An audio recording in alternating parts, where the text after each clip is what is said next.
everybody. Hello. I hope you're having an excellent day, night, whatever time it is, whenever you're watching this. Welcome back to Cozy Chapters.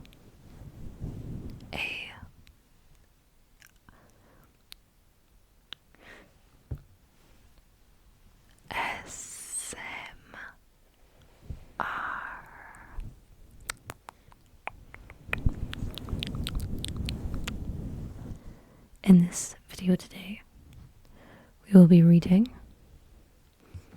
a little bit from a book I very much enjoyed.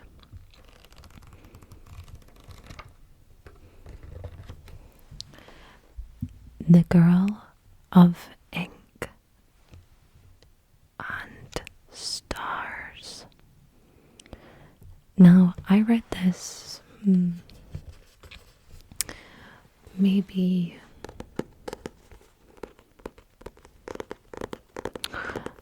a year or 2 years ago. It was a Christmas present from my sister, as I am someone who very much enjoys the stars. I would say it's a young adult fantasy with some darker parts of it. Not dark in an enormous way. Just some chapters do explore certain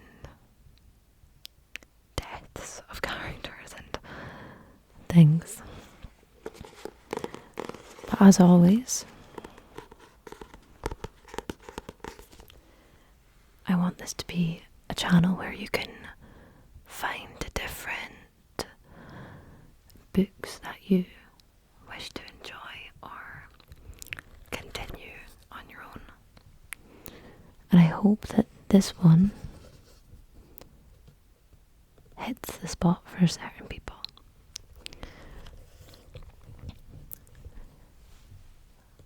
I'm going to read the blurb. There is some writing missing, I think, just from me holding it and things. Like, as you can see,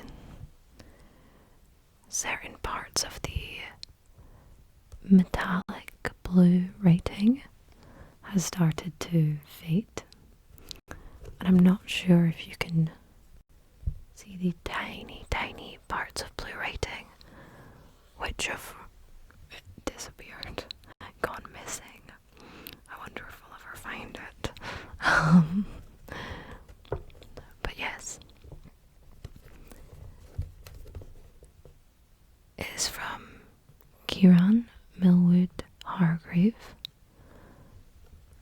and I shall read the blurb for you. Forbidden to leave her island, Isabella dreams of the faraway lands her father once mapped. When her best friend disappears, she's determined to be a part of the search party. Guided by an ancient map and her knowledge of the stars, Isabella navigates the island's dangerous forgotten territories. But beneath the dry rivers and dead forests, a fiery myth is stirring from its sleep.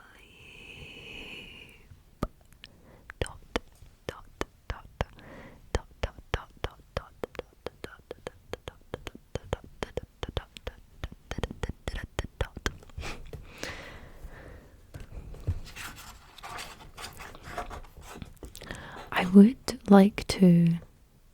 I think this book has quite beautiful pages, as there's like little marks around it, like measuring graphs and stuff.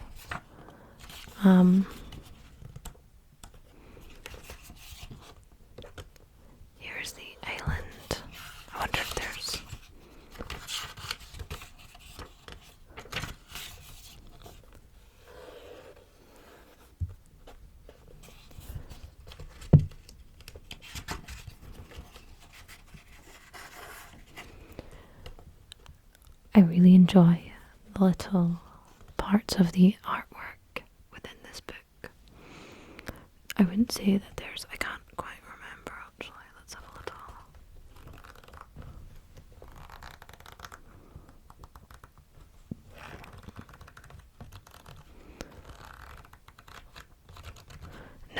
No illustrations.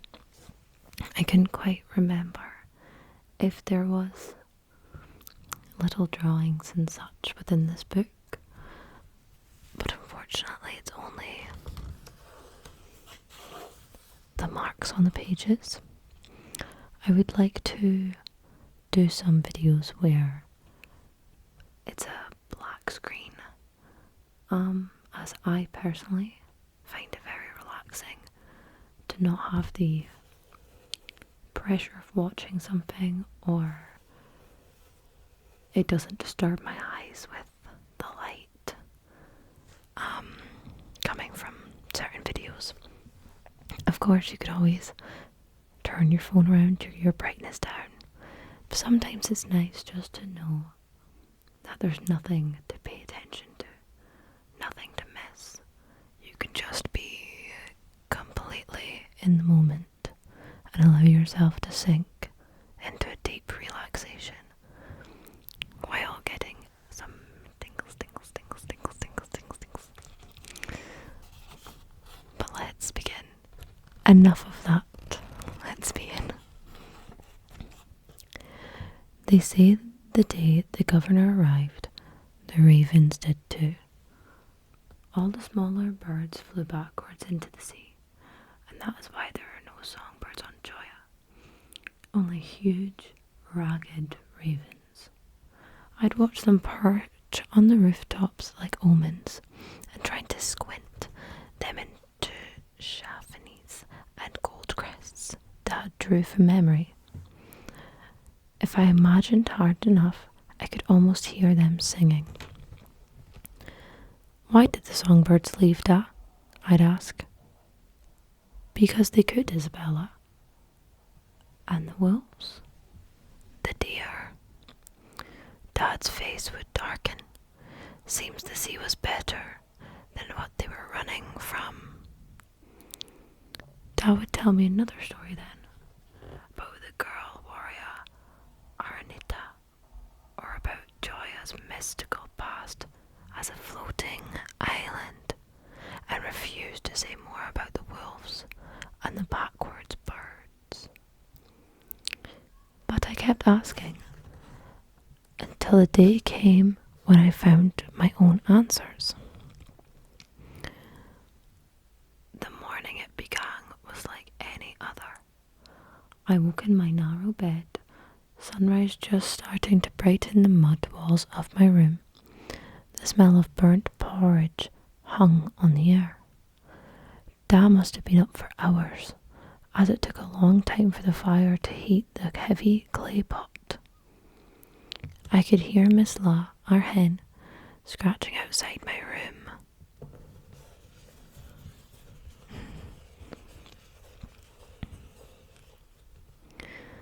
Seeking for crumbs. She was 13 years old, the same as me, but even though it's young for a person, it's very, very old for a chicken. Her feathers were grey, and her mood was black, and even our cat Pip was scared of her.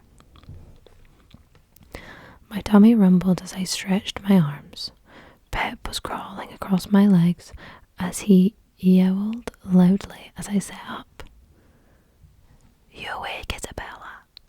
Dad called from the kitchen. Morning, Dad.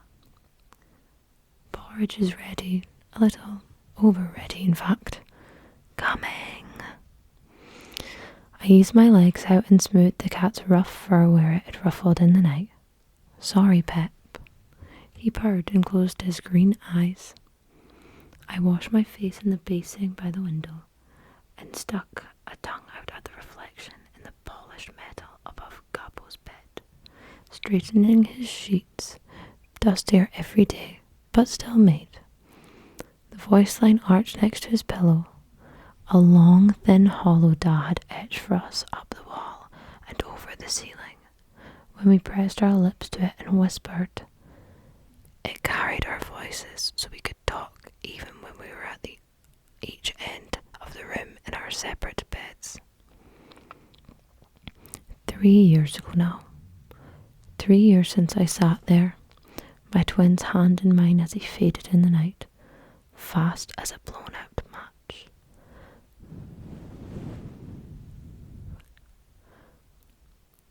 But I could still conjure him easy as breathing. It would not do to start the day sad. Shaking the thoughts out my head, I pulled on my school dress. It was big as it had been 6 weeks before. My best friend Lupe would still laugh. Still the shortest in the class, she'd say. I quickly braided my unbrushed hair and hoped Dad wouldn't notice I hadn't untangled it all summer. Pep was rolling on the bed, but I wasn't allowed to stroke him with my uniform on. My teacher, Senora Fleece, was always picking ginger hairs off my dress with irritated fingers. I pulled aside the curtains that served as my bedroom door and carefully stepped over Miss La, who squawked as I scattered past her small pile of crumbs. She narrowed her misty eyes and pecked at my ankles, chasing me further into the main room where we ate, talked, and planned adventures.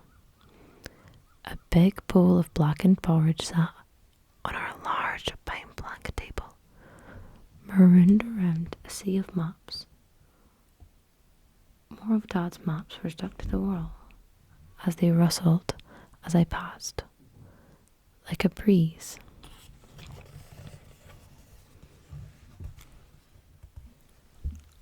I traced the papers with my fingers, as I did every morning, watching how the silver pigment of Africa's river met those of Egypt.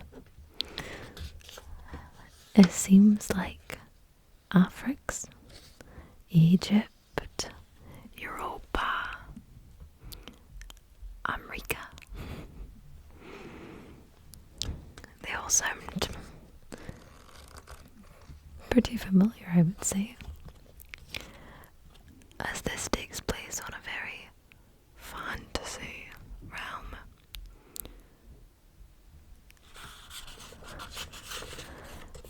I think it's quite fun when they just maybe take a letter or two. America. Watching how I've went backwards. I'm not sure if that's Egypt or just Egypt. I'm gonna say Egypt. I think it's a bit of a funner word.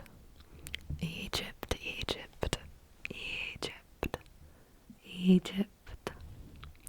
And pardon my voice, I was at a concert 2 days ago, and I tend to lose my voice a little bit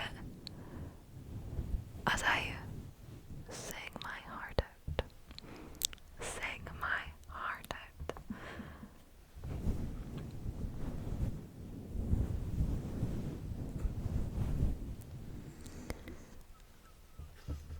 How Egypt clung to the curve of Europa Bay, like one hand grasping another across the sea. On the opposite wall hung the sketchy coast of America and its dragging ocean currents, labelled with strange, wondrous names. The frozen circle, the vanishing triangle, the Curulene Sea. The paper was dyed a beautiful deep blue, and the currents were picked out in thread against it. Dad used a needle thin as hair for these, gold for the Curulene, black for the triangle, and white for for the frozen circle. But past the eastern coast, everything stopped.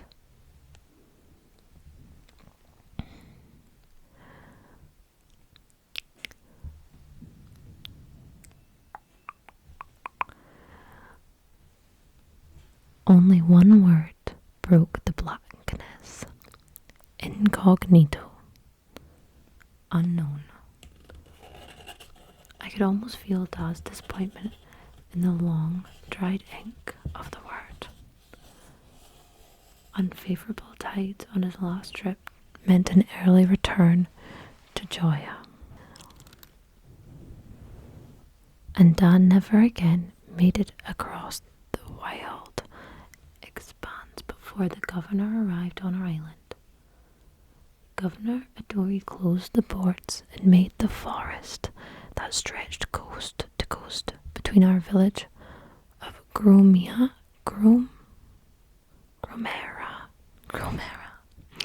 and the rest of the island into a border, banishing anyone who resisted his rule to the other side. Horrible man. Gromera was cut off from the rest of Joya, and the forest was strung with thick thorns and enormous bells to warn the governor's guards if anyone came through. I had never heard the bells ring. Dad dreamt of filling in the gaps from his America maps, whereas I wanted more than anything else was to cross the forest border and chart the forgotten territories which lay beyond, though I had never told him so. There was only one map that showed the whole of our island, and it hung in Dad's study. I called it Ma's map because it had been passed down to our family for generations, maybe ever since Ernita's time, 1,000 years ago. It always felt like a sign that Ma and Dad were meant for each other, that he was a cartographer and our only heirloom was a map. That is extremely sweet. Each of us carries the map of our lives on our skin, in the way we walk, even in the way we grow. Dad would often say, "See here, how my blood runs blue at my wrists, but black. Oh, see here how my blood runs not blue at my wrist, but black. Your mother always said it was ink. I am a cartographer, right through to my heart." "Fetch the jug, would you?" Dad's voice made me jump, pulling me back into the room. I dragged a chair to the shelves, carefully taking the jug from high up, and put it on the table next to the porridge. It was forest green and special, because it was the last thing Ma made. We used it only on the first day of school, and on birthdays and feast days. Dad kept out of reach and watched it with great care. I could remember Ma sometimes, dark-eyed and mostly smelling of the black clay she would work with, making pots for the villagers and delicate pieces for the governor. Or maybe I imagined her, like the songbirds. "Good morning, little one." Dad limped from the kitchen. I rushed to take the milk pail and cups he was carrying. "You shouldn't walk without your stick," I scolded. "Good morning, little one." Dad limped from the kitchen. I rushed to take... Oh, again. I've paused as my cat, I could hear him rustling, and my flatmate talking. So I went to go sort it out, and now I've missed my place. "You shouldn't walk without your stick," I scolded. Dad broke his leg as a young man, leaping from the jetty of an Egyptian port onto a moving ship, and now used a walking stick carved from a fragment of his great grandfather's fishing boat. It was my favourite thing out of many favourite things in the room. Light as paper, it floated in even the thinnest skim of water. But most miraculously of all, it glowed in the dark. It glowed in the dark. Glowed in the dark. Glowed in the dark. Da said it was because of the sap, but I knew it was magic. I hurried to clear a space on the table, shifting the Himalaya mountains onto the shelf. The more I practice reading out loud, the more I realize I struggle with pronunciation. Himalaya. I know Himalayan salt and such. Sometimes I just get jumbled in my own head. But anyways,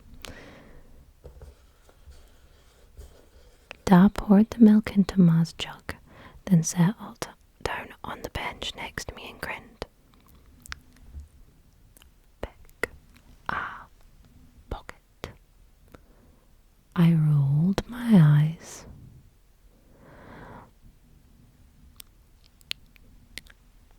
Left. He wiggled his eyebrows like two black caterpillars. Right answer. He pulled a small jar from his pocket. Pine honey. I unscrewed the lid and the smell filled my nostrils, making my mouth water. Thank you, Da. Nothing but the best for your first day of school. Well, I shrugged. It's only school. Oh, wow. I suppose I'll just have to eat all of this myself then. He took the open jar and mimed pouring the honey into his mouth. No, I grabbed it back. You're right. It's a very important day. I'm only surprised you didn't get 2 jars. The honey was so good, I hardly noticed the porridge was burnt. But when I looked up and saw Dad's food was untouched, he was sitting in that hunched way that meant he was thinking. His hands rested on the milk jug, and I could see the pulse in his wrist. His eyes had a faraway look. First days of school were hard for both of us. I cleared away my bowl as quietly as possible and pushed his closer to his hand. I'll see you later, Da. When he didn't answer, I picked up my satchel and left the house, closing the peeling green door gently behind me.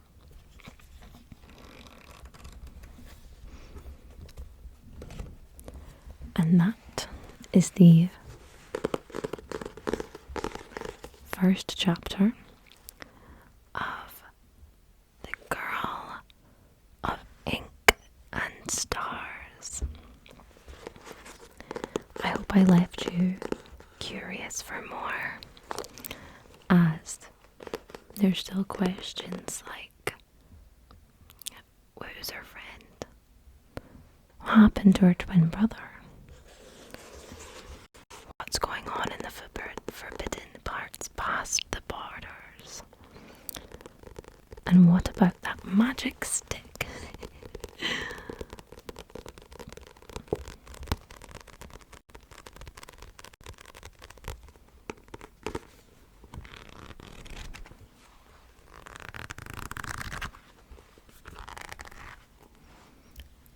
I hope you enjoyed the first chapter, and even if this book maybe isn't for you, I hope you just enjoyed listening.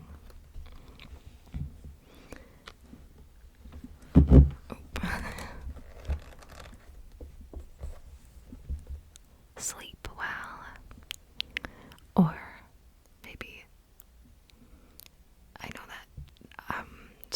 ASMR for, say, cleaning or genuine relaxation.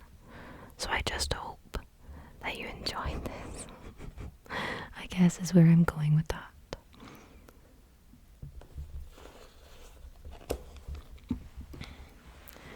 As you can see, I have a lot of books sitting here. I also have a full bookshelf behind me. So if there's something you see maybe here, or something that you wish to recommend that you would like a chapter or two to be read from,